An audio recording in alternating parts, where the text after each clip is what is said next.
ৰাজনৈতিক জীৱনৰ অন্ত পৰিব নেকি বদৰুদ্দিন আজমলৰ 2024 চনত আজমলক হৰুৱাৰ ব্লুপ্ৰিন্ট প্ৰস্তুত বিজেপিৰ ৰণকৌশলত পৰাস্ত হ'ব নেকি বদৰুদ্দিন আজমল যোৱা প্ৰায় 15 বছৰে লোকসভা নিৰ্বাচনত বিজয়ী হৈ আহিছে বদৰুদ্দিন আজমলে তিনিটাকৈ কাৰ্যকালৰ বাবে ধুবুৰী লোকসভাক প্ৰতিনিধিত্ব কৰি আহিছে বদৰুদ্দিন আজমলে প্ৰতি বছৰে নিৰ্বাচনত হাঁহি মুখে জিকে বদৰুদ্দিন আজমল কিন্তু এইবাৰ বদৰুদ্দিন আজমলক হৰুৱাৰ ব্লুপ্ৰিন্ট প্ৰস্তুত কৰিছে বিজেপিয়ে 2024 অন্ত পৰিব নেকি বদৰুদ্দিন আজমলৰ ৰাজনৈতিক কেৰিয়াৰ তাক লৈ এতিয়া প্ৰশ্ন উত্থাপিত হৈছে সমষ্টি পুনৰ নিৰ্ধাৰণৰে আজমলক পৰাস্ত কৰাৰ ৰণনীতি বিজেপিৰ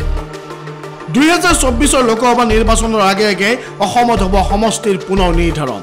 আৰু সমষ্টিৰ পুনৰ নিৰ্ধাৰণৰ জৰিয়তে বদৰুদ্দিন আজমলক পৰাস্ত কৰাৰ কৌশল ৰচনা কৰিছে ভাৰতীয় জনতা পাৰ্টিয়ে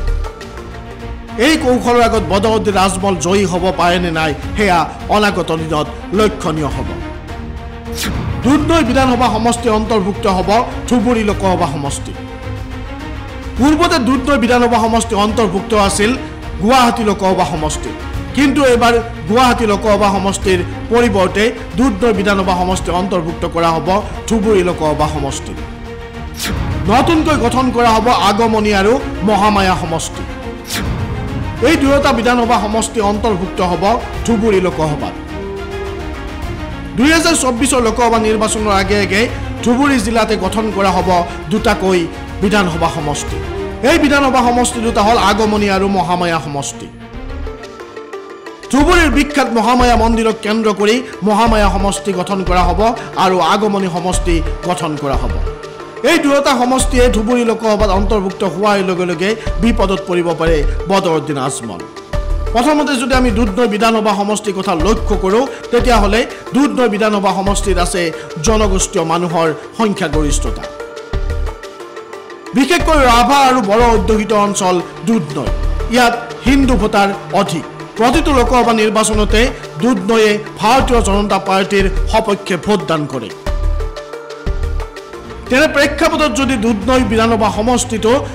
ধুবুৰী লোকসভা সমষ্টি অন্তৰ্ভুক্ত কৰা হয় তেতিয়াহ'লে ইয়াত থকা হিন্দু মানুহখিনি অন্তৰ্ভুক্ত হ'ব ধুবুৰী লোকসভা সমষ্টি ধুবুৰী লোকসভা সমষ্টিৰ বৰ্তমান সময়ৰ জনগাঁথনি যদি আমি লক্ষ্য কৰোঁ তেতিয়াহ'লে ইয়াত প্ৰায় 60% সংখ্যালঘু ভোটাৰ সেয়ে বাৰে বাৰে বিজয়ী হয় বদৰুদ্দিন আজমল কিন্তু যদি দুধনৈ বিধানসভা সমষ্টিটো ধুবুৰী লোকসভা সমষ্টিৰ অন্তৰ্ভুক্ত কৰা হয় আনহাতে মহামায়া সমষ্টি আৰু আগমনী সমষ্টি দুটা গঠন কৰি যদি ধুবুৰী লোকসভা সমষ্টিত অন্তৰ্ভুক্ত কৰা হয় তেতিয়াহ'লে সংখ্যাগুৰু আৰু সংখ্যালঘুৰ ভোটাৰৰ শতাংশ হ'ব প্ৰায় সমান সমান অৰ্থাৎ সমষ্টি পুনৰ নিৰ্ধাৰণৰ পাছত ধুবুৰী লোকসভা সমষ্টিত প্ৰায় 50% হিন্দু ভোটাৰ থাকিব আৰু 50% মুছলমান ভোটাৰ থাকিব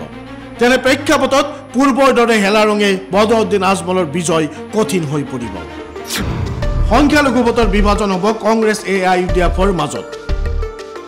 আনহাতে ধুবুৰী লোকসভা সমষ্টিত ক্ৰমাৎ শক্তিশালী হৈ উঠিছে কংগ্ৰেছ তেনে প্ৰেক্ষাপটত লোকসভা নিৰ্বাচনৰ সময়ত প্ৰত্যক্ষ সংঘাতত জড়িত হ'ব কংগ্ৰেছ আৰু AIUDF 50% যদি তাত সংখ্যালঘু ভোটাৰ আছে তেতিয়াহ'লে এই ভোটাৰৰ উলম্ব বিভাজন হ'ব কিয়নো সংখ্যালঘুৰ ভোটাৰ এইবাৰ কংগ্ৰেছও লাভ কৰিব আৰু AIUDFও লাভ কৰিব কিছুদিন আগতে ঈদৰ কুৰবানী সম্পৰ্কে বদৰুদ্দিন আজমলে যি মন্তব্য কৰিছিল সেই মন্তব্যক লৈ ধুবুৰী লোকসভা সমষ্টিৰ বহু সংখ্যালঘু ভোটাৰ এতিয়া AIUDFৰ ওপৰত নাৰাজ সেইবাবে তেওঁলোকে কংগ্ৰেছক ভোট দিয়াৰ সিদ্ধান্ত গ্ৰহণ কৰিছে তেনে প্ৰেক্ষাপটত ধুবুৰী লোকসভা সমষ্টিত সংখ্যালঘু ভোটাৰৰ হ'ব উলম্ব বিভাজন এভাগ পাব AIUDFে আন ভাগ পাব কংগ্ৰেছ দলে আৰু এই ভোট বিভাজনৰ সুযোগ লৈয়ে সমষ্টিটোত বিজেপিয়ে বিজয়ী হোৱাৰ সপোন দেখিছে বিজয়ী হোৱাৰ ৰণনীতি প্ৰস্তুত কৰিছে দৰাচলতে এই ৰণনীতি কিমান দূৰ সত্য প্ৰমাণিত হয় সেয়া 2024 জানিব পৰা যাব